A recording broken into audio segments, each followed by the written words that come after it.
the dad shoe, the unlikely fashion trend. In this video, I'm going to be taking a look at a shoe from a brand that is probably the king of the dad shoes, the New Balance 530.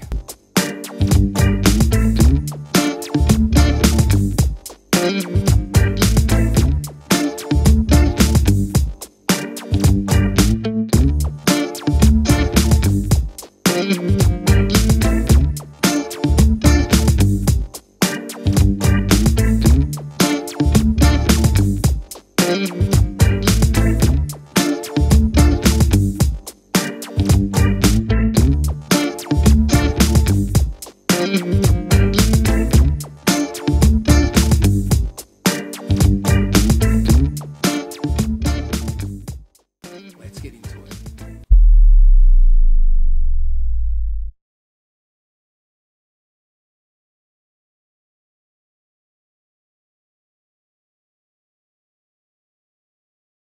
I've got no idea how long this video is going to go for, only because there really isn't a heap of information available about these guys. It doesn't look like anyone, even New Balance, is really pushing the product, and availability across retailers, at least here in Australia, is pretty patchy. Some colorways available through some retailers, and sizing across the board is also pretty patchy, with limited quantities actually available. I'm partial to a dad shoe myself, and so one day when I was searching the New Balance website, I did take advantage of a sale and I got myself a pair of these to try out. So I think what we'll do is take a look at what we do know about the shoe and then break some of these components down. What we know about the shoe is that it is $150 here in Australia, and it's a throwback to the early 2000s running shoe. This is exactly how I remember running shoes from 20 years ago. You've got mesh galore up top, and then you've got a whole bunch of unnecessary overlays and panels. The midsole itself is also quite plain looking, and you'd probably break a finger trying to do a squish test on it.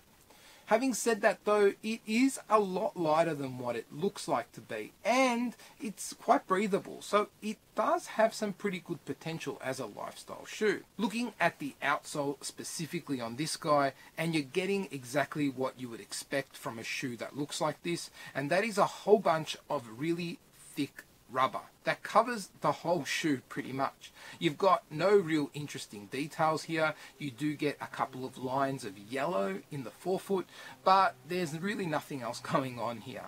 There is some flex grooves there, so it does keep things pretty comfortable, but if durability is at the top of your list, I'm pretty sure this will have you covered. Cushioning on the 530 is provided by Absorb, and I've got to say, on foot, it provides a really pleasant experience. It's not something that I could imagine running in, but I think that's only because running shoe tech has evolved so much over the last whatever number of years to what it is today, that we've become so spoiled.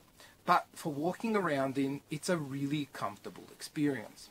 Up top, we've got pretty much a mesh upper with some not some overlays, we've got a lot of overlays providing structure to the shoe. What works really well here from an aesthetic perspective and a comfort perspective is the type of mesh that they're using.